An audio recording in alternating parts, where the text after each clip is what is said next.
breaking news today. Please subscribe and then check notification box to get all breaking news alerts.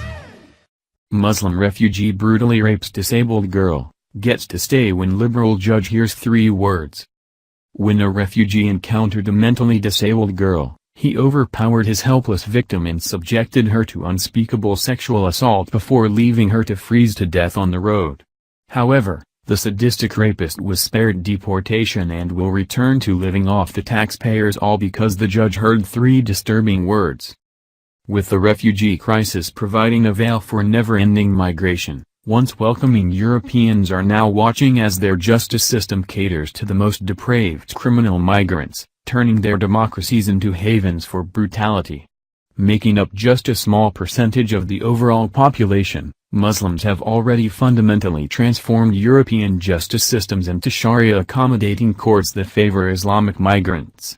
While many accused invoke cultural differences to excuse their crimes, liberals judges are now accepting just about any absurd reasoning to allow these migrant offenders to escape deserved extradition. As an Afghan asylum seeker and refugee child companion were brought to trial for the grisly sexual assault of a mentally disturbed teenager, the Swedish court heard how the Muslim pair subjected the disabled girl into vaginal, oral, and anal rape for 2 hours on a highway in Arlöv on January 13. Outrageously, the self-proclaimed refugee child escaped prosecution entirely by simply claiming that he was under 15 years of age when the gang rape occurred. Unfortunately for the 18-year-old Afghan, he received a sentence of deportation from Sweden after completing 10 months in a late youth care center in June, until he came up with an even more ridiculous excuse than his younger accomplice. Frietider reports that the Court of Appeal over Skane recently overturned the Malmö District Court's previous ruling to deport the failed Afghan asylum seeker after one of the liberal judges on their panel suggested that he has bad feelings about raping the high school girl for 2 hours. According to the Court of Appeals, one must take into account that the rapist is a young person who has recently reached the age of 18 years, has previously been unpunished, has bad feelings, with 3 suicide attempts in Sweden, and the security situation in Afghanistan is serious. In view of these circumstances, the Court of Appeals adheres to the opposite meaning of the verdict of the District Court. Thus, the penalty of expulsion must be rejected, the court writes. The judge alleged that because the Afghan has showcased symptoms of depression since the heinous attack, he should not be returned to his homeland, despite losing his refugee status in March 2016, Sweden's News Today reports. Chief Counselor Monica Felding lauded the appeals court's decision to allow the rapist to stay in Sweden, blaming the illegal migrant's alleged hard life in Afghanistan for his penchant for raping disabled girls. He previously had never been convicted. The investigation in the staff section shows that his mental state is bad with anxiety and depression.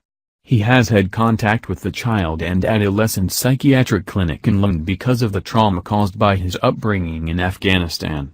According to the social administration's opinion, he stated that he had carried out 3 suicide attempts during his time in Sweden, she argues in a different opinion. These liberal Islamo sympathizers have disturbingly expressed support for the rapists simply because of their migrant status but refused to offer the slightest concern for their innocent victim. Not only will the girl never see justice served, but she will see her abusers walking the streets in a matter of months.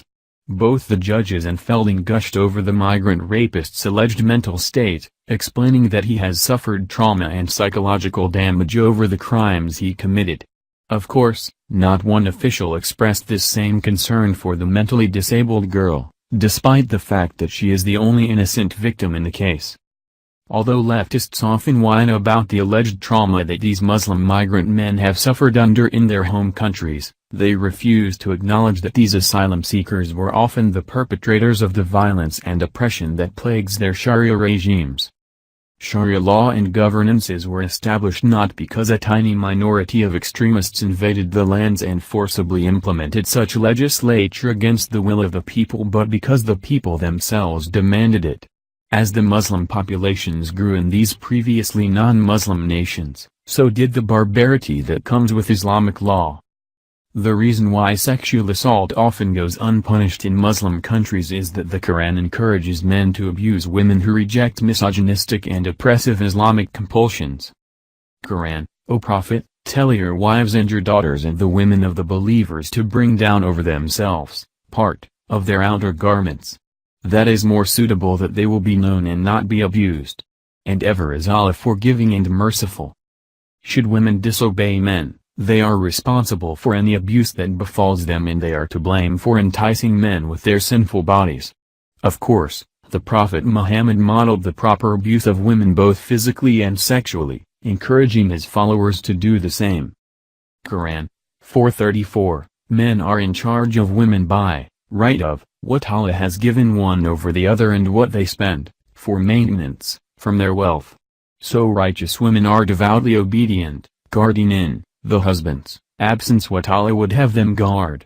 But those wives, from whom you fear arrogance, advise them. Then if they persist, forsake them in bed, and strike them. But if they obey you, once more, seek no means against them. Indeed, Allah is ever exalted and grand. O Allah's Apostle! We get female captives as our share of booty, and we are interested in their prices. What is your opinion about coitus interruptus, withdrawing the male sexual organ before emission of semen to avoid conception? The Prophet said, Do you really do that? It is better for you not to do it. No soul that which Allah has destined to exist, but will surely come into existence. We are importing millions of men who adhere to an ideology that commands the physical and sexual abuse of women and children, including taking non-Muslims as sex slaves. Although we should not expect them to abandon their religious beliefs once they've arrived at our shores, we have the moral responsibility to oppose these beliefs with every fiber of our being.